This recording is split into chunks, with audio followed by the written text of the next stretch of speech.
alguma coisa ela pode comer à noite e não fez bem, passou mal a noite inteira, nem dormiu, madrugada. Então, se a gente já orou, quem lembrar que orar por ela. Hoje nós vamos dar início a Semana passada a gente fez um panorama, né? Vocês estão lembrados? Né? Nós lembramos um pouco de onde veio essa ideia de ministério de louvor, de momento de louvor no culto. Porque, como a gente disse, muitas pessoas chegam na igreja, se converteram, sei lá, nos anos 80, 90. Quem se converteu dos anos 80 para frente, já não conheceu uma igreja diferente. Diferente assim, um pouco mais tradicional em algumas coisas, um pouco mais iniciante em outras, né? Muitas coisas mudaram na liturgia dos anos 80 para cá, né? A igreja amadureceu em muitas coisas, a igreja brasileira redescobriu muitas coisas, amadureceu, outras, como tudo na vida, piorou, a gente consegue fazer esse diagnóstico, né? Mas, bom dia. Mas a gente fez esse retrospecto, então a gente lembrou que, como é que era antes disso?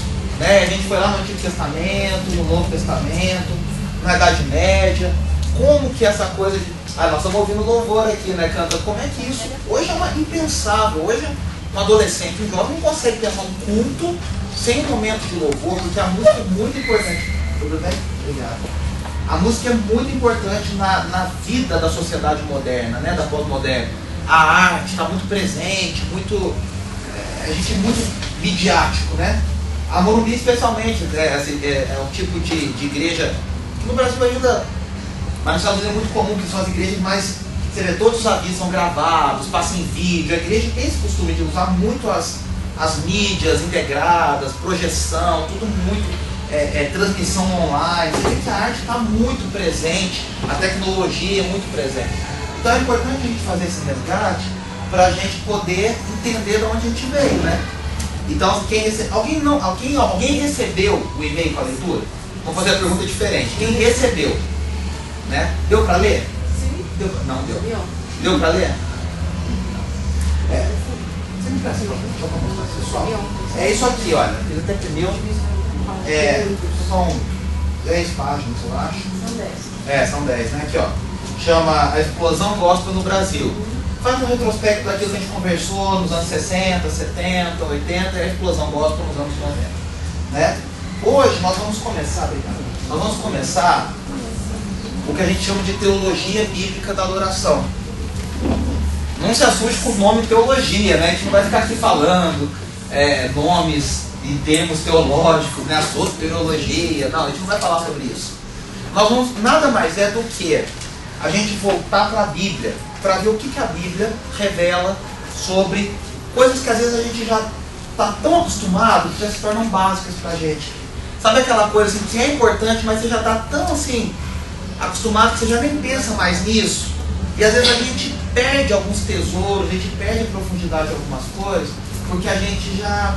é muito normal. É muito comum, eu já me acostumei, eu sou convertido há 20 anos. Eu nasci dentro de um lar cristão. Isso, beleza, isso é para quem está começando. Né? Então a gente precisa voltar para alguns princípios, para algumas verdades bíblicas. Então o que a Bíblia fala sobre, por exemplo, aproximar de Deus? Nada mais é do que isso que a gente vai falar. Sobre como que é esse processo do ser humano diante da presença de Deus. É de qualquer jeito? Vocês acham que é de qualquer jeito? Qualquer jeito que for, Deus aceita? Sim ou não? Não. Primeiro, vocês estão certos, não? Né? Por quê? Primeiro, no Antigo Testamento, a gente pode lembrar que existia todo um ritual, e não era pouca coisa.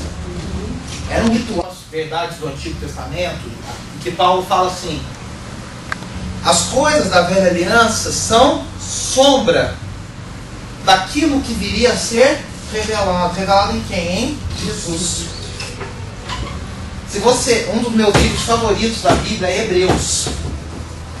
Eu acho o autor de Hebreus, a gente nem sabe quem é, né? Alguns dizem que é Paulo, outros dizem que foi Pedro, outros dizem que foi Lucas, outros dizem que foi Priscila, mulher de Aca. As mulheres gostam dessa opção, né? Uma mulher ter escrito um livro da Bíblia, né? Mas o fato é que Hebreus é um livro genial. Porque ele argumenta para judeus, claro, o nome chama hebreus, né?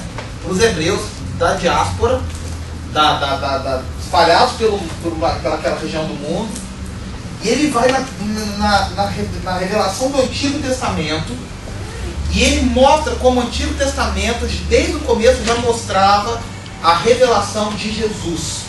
E ele interpreta textos do Antigo Testamento jogando para Jesus, e ele fala de Abraão, e ele fala de Levi, e ele fala de Melquisedeque, e ele fala da nuvem de testemunhos, mas tudo no livro de Hebreus é Jesus.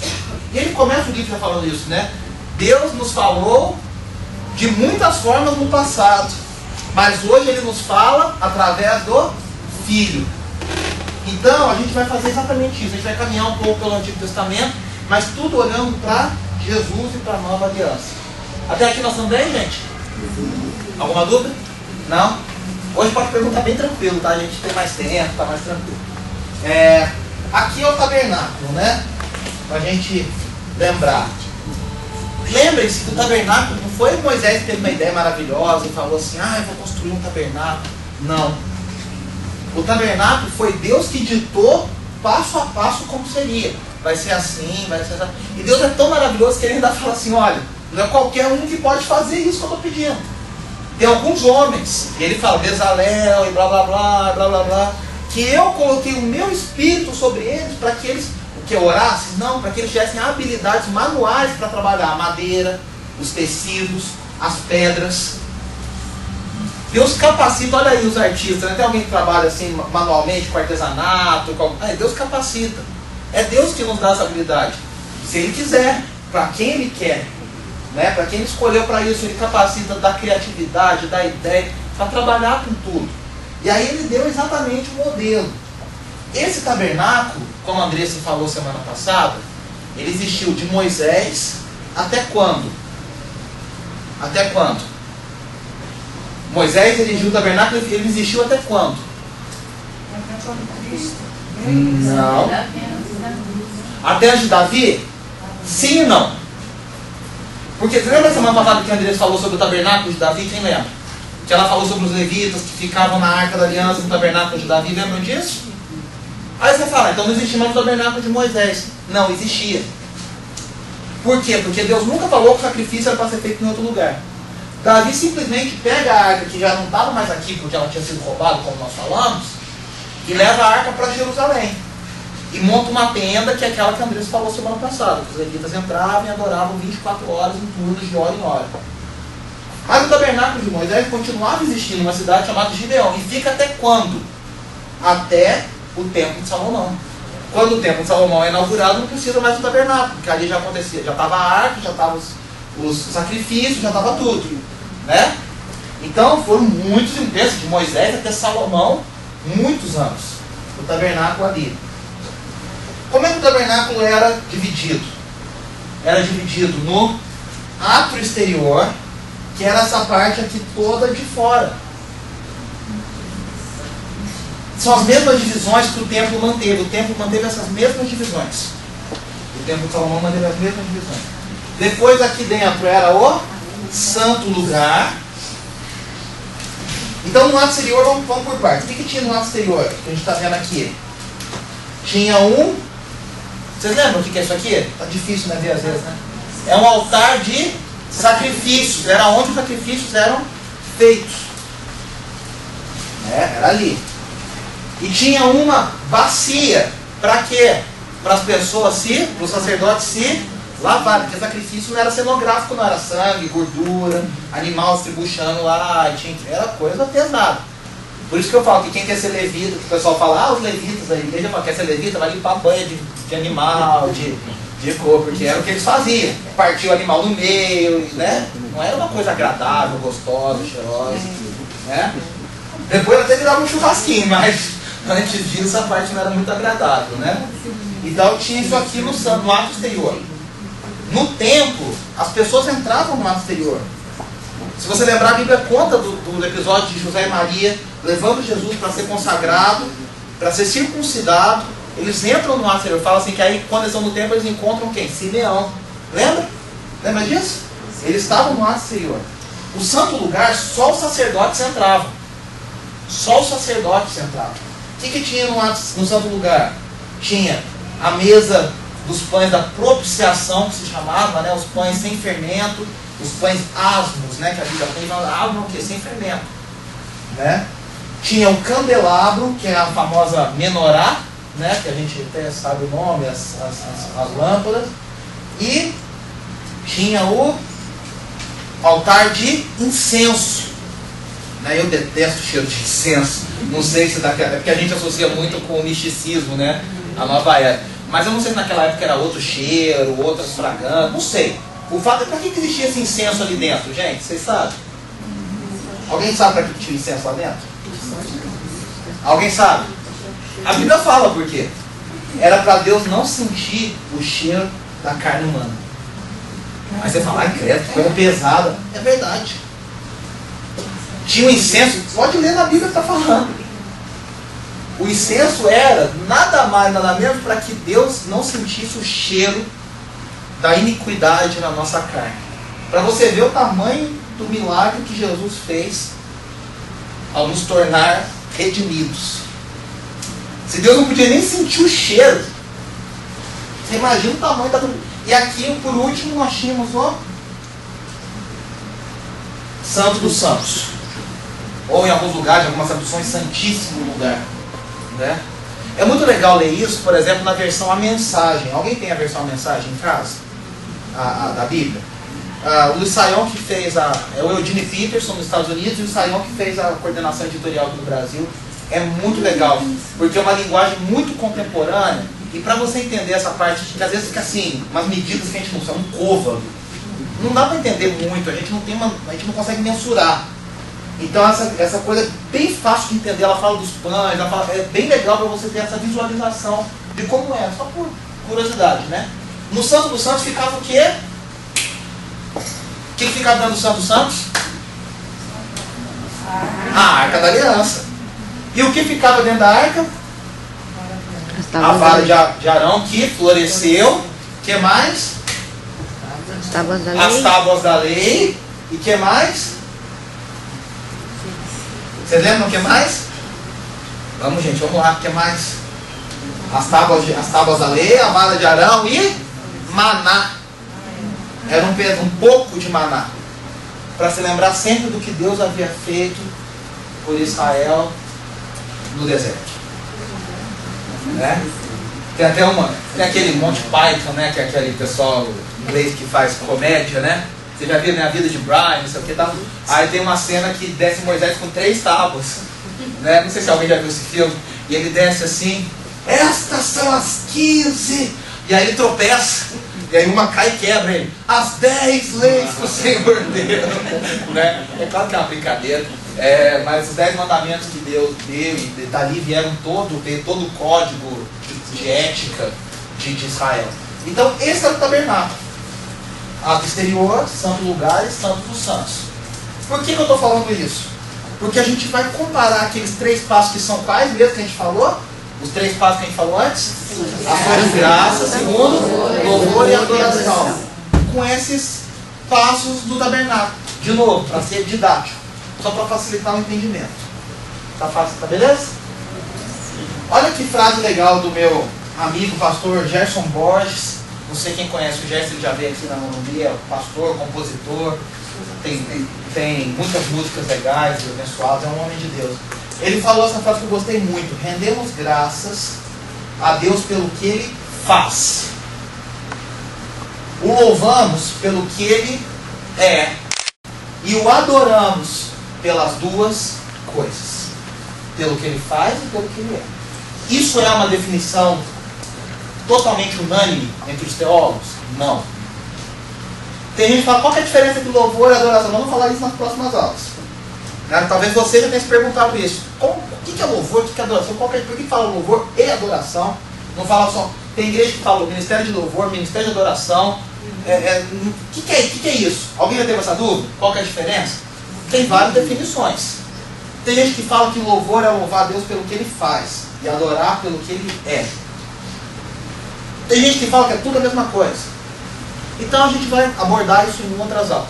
Mas eu gosto muito dessa definição do Gerson. Vamos ler juntos? Rendemos graças a Deus pelo que Ele faz.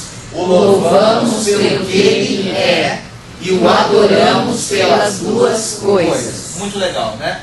Então a gente vai tentar entender um pouquinho sobre isso. Sobre o tabernáculo. E aí o versículo que dá essa base bíblica para a gente comparar ações de graças com o ato exterior é o Salmo 100. Vocês lembram do Salmo 100? A gente tem até aquela musiquinha, né? Celebrai com júbilo ao Senhor, vós todos moradores da terra. Vocês estão lembrados? Aí no Salmo 100, versículo 4, diz assim: entrai por suas portas com ações de graças e nos seus átrios com hinos de louvor. Vamos falar de novo: entrar por suas portas com ações de graças e nos seus átrios com hinos de louvor. A gente lê isso e acha lindo, é um salmo maravilhoso. Mas o judeu, quando ele lia isso, ele já sabia que o salmista estava falando do tabernáculo. Até ali não tinha templo, era o tabernáculo. E depois ele fala do templo. Quando ele fala entrar por suas portas, ele está se lembrando do quê? Da porta que ficava aqui, ó. Vamos supor que fosse aqui, né? Da porta que ficava aqui, entrar por suas portas. Então ele já pensava, quando eu adentro o tabernáculo, eu tenho que entrar com ações de graças. E nos seus átrios. Aqui era átrio, o átrio interior, aqui era o átrio exterior. E nos seus átrios com hinos de louvor. Tá dando para pegar? Eu não lembro quem falou isso, mas um estudioso disse que o tabernáculo tinha 3 portas. Era a porta do ato exterior, a porta do santo lugar e a cortina, né? Aquele pano que ficava no santo dos santos. Você sabe qual era o nome das 3 portas? Você sabe qual era o nome das 3 portas? A primeira chamava caminho. A segunda chamava verdade. E a de dentro chamava vida. Jesus, quando ele fala, eu sou o caminho, a verdade e a vida, ele está dizendo, eu sou o tabernáculo. Eu sou o tabernáculo. Eu sou o caminho para a presença de Deus. Por isso que João, capítulo 1, versículo 14, diz assim: o verbo virou gente e habitou entre nós. No original seria como tabernaculou entre nós. O tabernáculo virou carne entre nós. Quando Jesus fala, eu sou o caminho, a verdade, a vida, ele está dizendo, eu sou o tabernáculo. Deus, a presença de Deus encarnada no meio de vocês. Agora eu entendo, por isso que é difícil para o judeu entender que Jesus Cristo realmente é o... Não é que eles são maldosos, né? Não, é difícil. Você está acostumado com uma coisa palpável. E de repente, um cara aparece falando que aquilo ali que ele viveu a vida inteira aprendendo é ele. Dá licença, com respeito. Não é fácil. Jesus foi atrevido também. Jesus pegou o rolo de Isaías, um dos profetas mais respeitados, leu a parte que eles mais gostavam e fala assim, isso aí que eu li sou eu. Não é? É complicado, é que nem você vê. Você é uma palavra da entrevista, o Henrique Cristo falando que, você viu essa entrevista?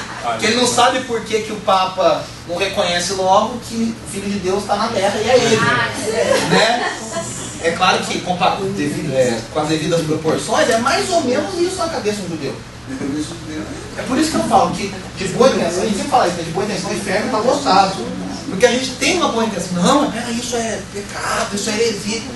Não, a gente tem que ver que Deus escolhe as coisas loucas para envergonhar as sábias.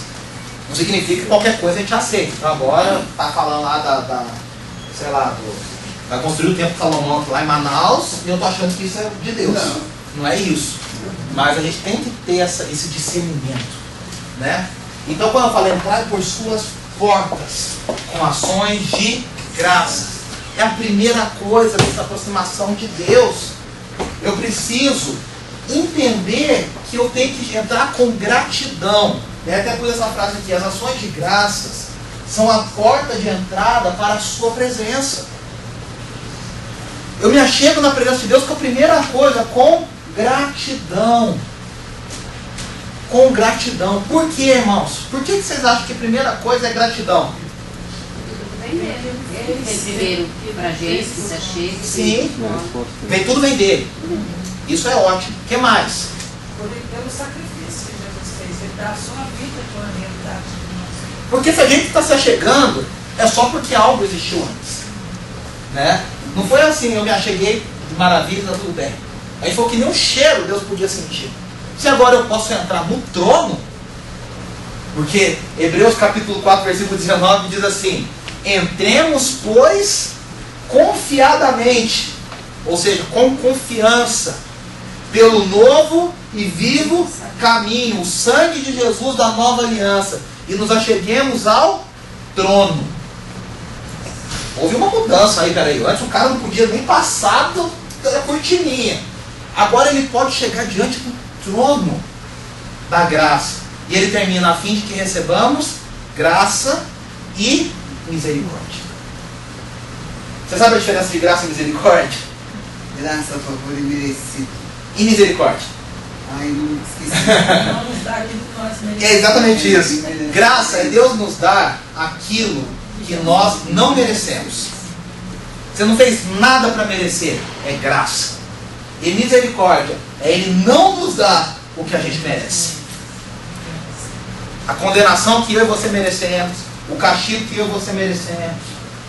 Ele não castiga. Olha, a gente sabe que a batalha espiritual existe, que existe uma luta, que existe uma guerra, que nós temos as armas espirituais. A gente sabe tudo isso.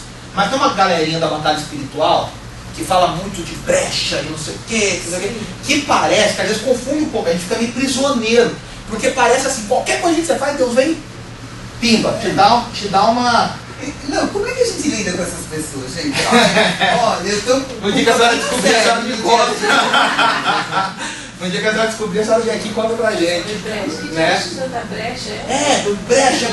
Não estou falando que não exista, entenda bem, não estou falando que não exista. É isso, mas eu estou dizendo que às vezes parece que a gente esquece um pouco a misericórdia de Deus, a graça de Deus. Porque se a gente fosse viver assim, você ia viver o dia inteiro se abraçando e se repreendendo. Porque a gente sempre... A questão de brecha é mais em relação à condição de nós sermos pecadores, né? Então aquela luta entre a carne e o espírito. Mas isso é equilíbrio, mas tem gente que entende assim. Aí que tá. Você falou um negócio e abriu brecha. Equilibrada. Aconteceu isso porque você fez isso que abriu brecha. Então você começa a andar meio que com medo. Nós vamos chegar ali. Então as ações de graça são a porta de entrada para a sua presença. É o primeiro passo, é encontrar gratidão no meu coração a Deus. E eu pergunto para vocês, é fácil a gente encontrar gratidão? É fácil. Sabe, eu gosto muito de um versículo. Daqui a pouco a gente vai para essa. Eu gosto muito de um versículo que diz, em Hebreus também, se não me engano, que diz assim, que quando a gente se aproxima de Deus, a gente precisa, eu esqueci as palavras exatas do versículo, a gente precisa saber duas coisas. Até um versículo esquisito, em português a tradução ficou esquisita, que diz assim, primeiro saber que ele existe. Você lembra do versículo? Peraí, mas saber que ele existe, se eu estou chegando diante de Deus, eu sei que ele existe. Alguns estudiosos dizem que a melhor versão seria saber quem ele é. Eu tenho que me aproximar de Deus sabendo quem ele é. E segundo, o autor diz assim, e saber, acho que é Tiago, não é Hebreus não, acho que é Tiago. E saber que ele é galardoador daqueles que o buscam. O que é galardoador, gente?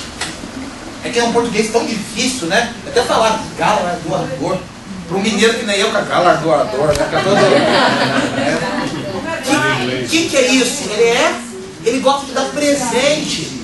Ele gosta de... É aquele... Desculpa, não é falta de reverência, mas é aquele vô que você vai na casa dele e sempre tem uma bala, sempre tem um agrado, sempre tem uma coisa. Sabe gente assim? Deus é assim. Não estou falando que Deus é Papai Noel não, gente. Com todo respeito. Mas Deus abençoa. Deus sempre dá. Porque o amor de Deus é um amor que dá àqueles que o buscam.